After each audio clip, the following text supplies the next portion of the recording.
Assalamualaikum warahmatullahi wabarakatuh. Karena Covid semua turun, termasuk harga buku turun 10%. Semangat baca buku mesti naik 100%. Kisah saat maut menjemput turun 10%. Tanya jawab umroh 66. 99 tanya jawab salat.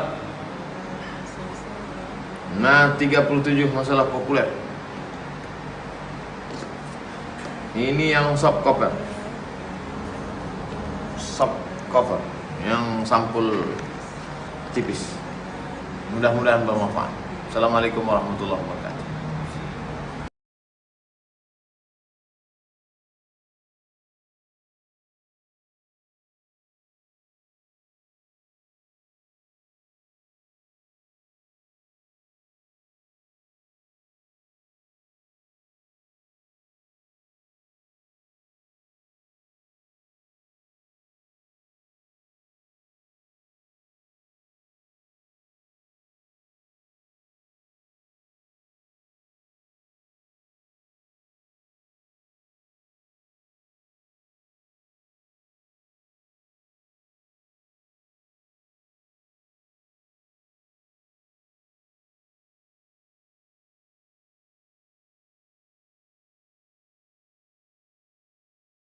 Usia sudah sangat lanjut, namun beliau masih menyempatkan diri untuk hadir bersama-sama kita pada malam hari ini.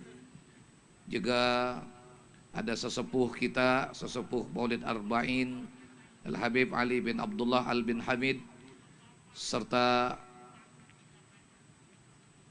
Bapak Gubernur yang tadi telah diwakili oleh Asisten Bidang Kesra, Bapak Dr. Haji Ahmad Najib. Di sana ada Ustadz Haji Solihin Hasibuan, Ustadz Kemas Ali, Ustadz Taqwa, dan yang teristimewa yang sudah kita nantikan dari tahun-tahun yang lalu, tamu kita yang sempat hadir pada malam hari ini, Al-Ustadz Haji Abdus Somad. Mudah-mudahan kita doakan beliau senantiasa diberikan kekuatan oleh Allah, diberkahi oleh Allah, mendapatkan limpahan kesehatan dari Allah Subhanahu wa taala, istiqomah berdakwah di jalan Allah Subhanahu wa taala. Para asatiz mazfuroh yang mohon maaf, para orang tua kami yang tidak kami sebutkan satu persatu tanpa mengurangi rasa ta'zim dan hormat. Kami di sini didaulat untuk menyampaikan sedikit tausiah pembuka. Jadi sebelum Ustadz Abdul Somad ada Ustadz Abdul Majid dulu ya. Dan barangkali tidak panjang yang akan kami sampaikan malam hari ini. Kami teringat dengan satu kalimat yang sering kita baca pada saat mahallul qiyam, begitu kita membaca maulid. Ada satu kata yang semua kita, kalimat ini sudah tidak asing. Marro'a wajhaka yas'ad ya karimal walidaini. Kalimat ini seringkali dulu kami dengar dijelaskan oleh guru kami Al-Muhtaram Kiai Haji Abdullah Zawawi Izam. Apa kata beliau? Jid, siko itu baik, kalimat itu kalau kita pacak nyuntuh Rasulullah, alangkah betua hidup ini. Marro'a wajhaka yas'ad. Barang siapa yang memandang wajahmu wahai Rasulullah, yas'ad. Pakai fi'il mudhari' istimrar minaz zaman. Artinya siapapun yang memandang wajah Rasulullah, maka dalam hatinya akan selalu ada kegembiraan. Kegembiraan bertambah dan bertambah. Nah, kalau baca hidup kita di pojok dunia ini, siko ini baik kita contoh, alhamdulillah. Jadi wong di mana kita ada, pacak buat wong senang, pacak nyampaikan hajat wong, pacak ngabulkan hajat wong lain, pacak kita memberikan apa yang bisa kita berikan manfaat. Ya. Nah, tidak lain hadirin sekalian, manfaat yang paling banyak, yang paling panjang keberkahannya adalah ilmu pengetahuan. Dan pesan Kiai, hidup ini jadi terhormat, hidup ini jadi mulia, tidak lain karena ilmu, Pak. Itu yang pertama. Maka itu kita semampunya kesempatan, ada waktu, badan sehat, jangan sampai kita tidak jadi orang yang menuntut ilmu dalam kehidupan. Minimal hidup pucuk dunia ni hadirin sekalian, pacak ilmu kampung jadilah. Kampung nian. Ya. Apa di antaranya ilmu kampung itu? Ya. Yang pertama uji kiai, satu pacak mimpin Fatihah, kedua mimpin Yasin, ketiga mimpin tahlil, hafal doa Yasin, hafal doa tahlil. Pacak maco maulid mimpin marhaba, peresmian namo, pacak ngimami salat jenazah, pacak maco talqin mayit, pacak maco doa pengantin. Selesai jid, cukuplah itu, katik lokaknya makan belakangan. Ya. Tapi alangkah jahat nasib kalau hidup dak kati ilmu. Siapa bakal ngajak kita untuk duduk ke tengah, siapa bakal narik kita duduk ke depan. Tak usah jauh-jauh hadirin sekalian. Pergi tahlil baik, kalau dak kati ilmu, jangan harap kita bakal diajak wong naik ke tengah. Baru nak naik tangga, kawan lah narik ke, duduklah sini, takutan pula nak naik ke sana, pacak apa kau? Ini baru keberkahan ilmu yang sederhana, yang sehari-hari di kampung dipakai. Jadi subhanallah.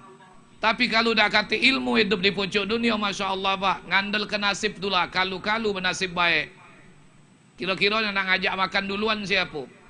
Tak kata Pak, makan belakangan, ngandel ke nasib, dikubek-kubek, diaduk-aduk kuah pindang itu, tak kata lokak bertemu daging, tulang itulah dapatnya. Ya. Nah inilah barangkali yang diajarkan oleh almarhum kiai kita semasa hidupnya. Bagaimana beliau berusaha untuk mengamalkan hadis Nabi SAW. Jadi manusia selalu berusaha untuk memberikan manfaat. Apakah manfaat itu dengan tenaga, ataukah manfaat itu tadi dengan pikiran, atau dengan ilmu, atau dengan rezeki yang berupa harta kekayaan. Inilah yang dimaksud oleh Nabi dalam hadis khairun nas anfa'uhum linnas, bahwa sebaik-baik manusia adalah orang yang begitu banyak memberikan manfaat buat orang lain. Nah barangkali ini cuma sekedar tausiah pembuka yang mudah-mudahan ya, jadi penghangat suasana kita pada malam hari ini. Karena sesudah ini ada yang lebih kita tunggu-tunggu untuk kita nantikan tausiahnya, yaitu Ustadz Haji Abdul Somad. Mudah-mudahan hadirin sekalian kita bisa menyimak tausiah beliau sampai akhirnya nanti. Hadza ma aqulu lakum wal afu minkum. Wassalamualaikum warahmatullahi wabarakatuh. Waalaikumsalam warahmatullahi wabarakatuh. Terima kasih Ustadz Majid Dahlan. Baik, selanjutnya akan kita dengarkan bersama. Ya. Dulu biasanya di Benteng Kuto Besak. Ini Benteng Kuto Gawang. Ini Benteng Kuto Gawang, ini benteng tertua kata Ustadz Fauzi tadi. Perlu kita informasikan kejingoannya sekarang sedikit yang hadir.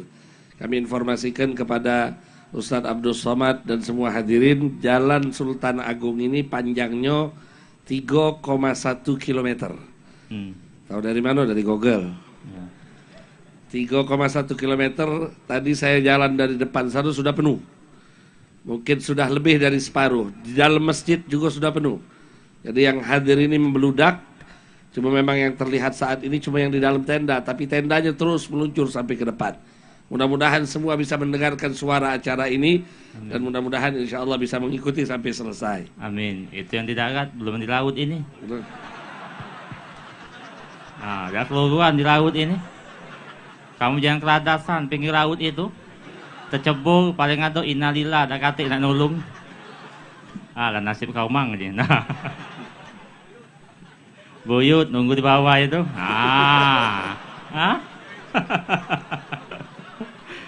Baik Bapak Ibu yang kami hormati, selanjutnya akan kita dengarkan bersama tausiah dari Ustadz Kemas Muhammad Ali SPD. Sekolah di mana SPD? Perasaan aku Eskom. Oh, spesialis pencari dana. Nak duit itulah yang ini. Ya, tolong jingok yang ada nguntal kredit 2.000. Yang ada nguntal kredit 2.000 kita doa ke buntu 2 tahun. Ngapa kopi abang sekali? Biasa. Lah banyak Bang Japar ini kopi abang. Jangan bematonya abang.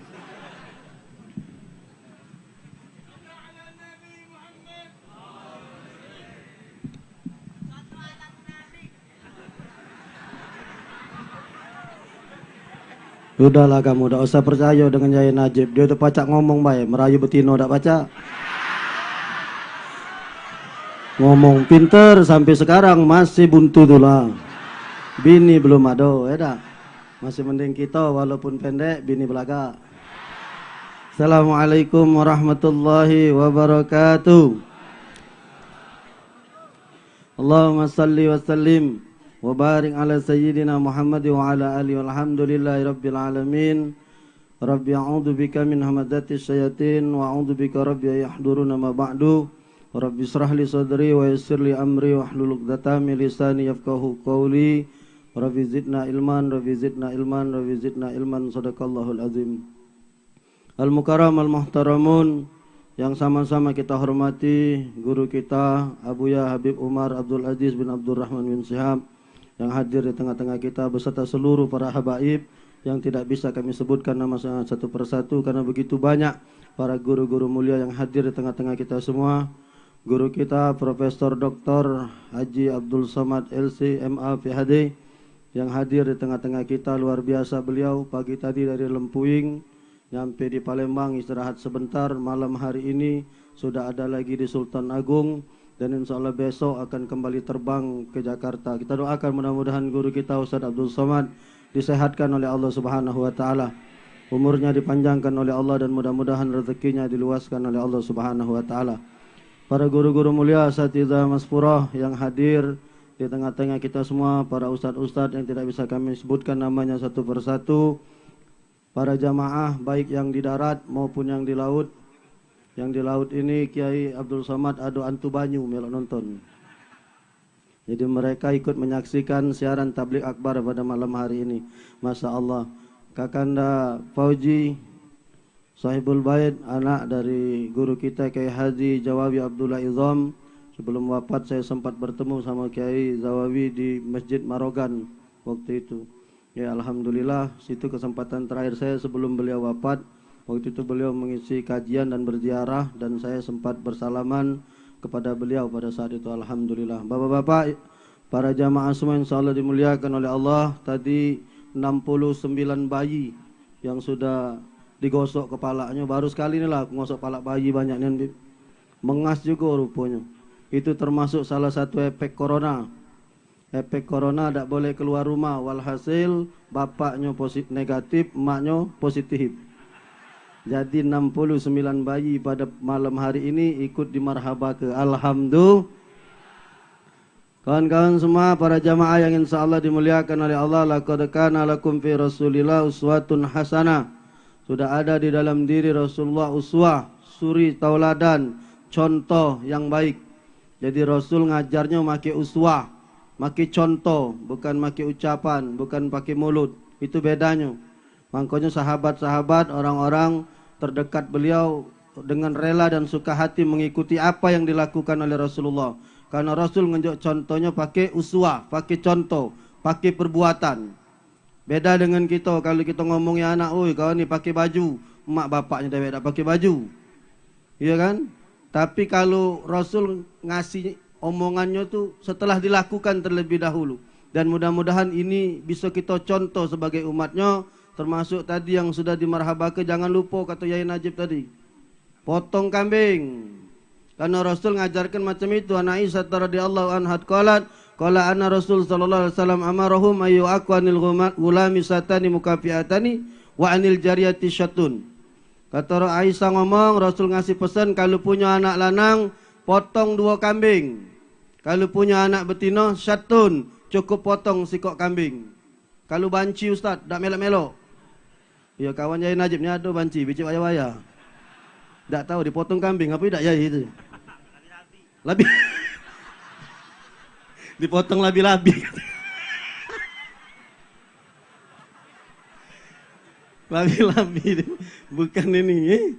Kasih nama-nama yang baik, kasih nama-nama yang indah. Nah, alhamdulillah di belakang ada abana, ya.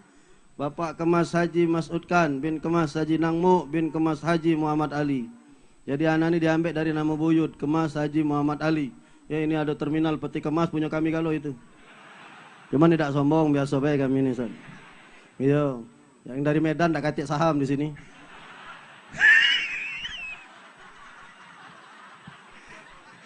1-0 bang, 1-0. Yai Najib jangan dikasih mic Ustaz Solihin malam ini. Gantian satu-satu, ya lah. Kawan-kawan semua yang insya Allah dimuliakan oleh Allah. Jadi kita ikuti apa yang dilakukan oleh Rasulullah, mengasih uswah dengan perbuatan, dengan contoh. Termasuk salah satu saat ini yang sering saya sampaikan di hikmah peringatan Maulid. Kenapa masjid-masjid kosong? Kenapa masjid-masjid sepi? Salah satunya pengurus-pengurus masjid tidak mampu memberikan uswah, tidak mampu memberikan contoh. Mak mano nak nyuruh jamaah berjamaah ke masjid, wong pengurus masjidnya dewek tak galak menuju masjid. Mak mano kita jemaah-jemaah nak datang ke masjid, pengurusnya dewek tak galak solat berjamaah ke masjid. Akibat dari pengurus masjid tak galak berjamaah di masjid, mereka tidak ngerti masjid itu nyaman apa tidak. Mak mana jemaah nak datang kalau masjidnya tidak nyaman. Kemarin anak-anak marah ni, anak selama ini ngingok saldo masjid 100 juta. Kapan kita ke kamar mandi nak mesing, katik tembok. Kapan nak nutup pintu, dah baca ditutup, diganjel dengan batu bata. Walhasil dah osok sambil mesing, sambil nahan pintu. Oh, jeku juara lah, kita lagi mesing pintu terbuka, kerok ini buatnya. Ganjel batu lah sudah paling parah. Kemarin anak ke masjid, dah usah disebut ke, di pinggir jalan masjidnya, mewah besar nen bib, saldonya luar biasa. Ya? Begitu anak nak masuk, nyari pintu, dak kati.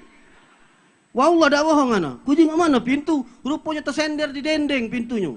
Jadi siapa yang nak kamar mandi, pintu diangkat, nutup dewe. Astagfirullahaladzim.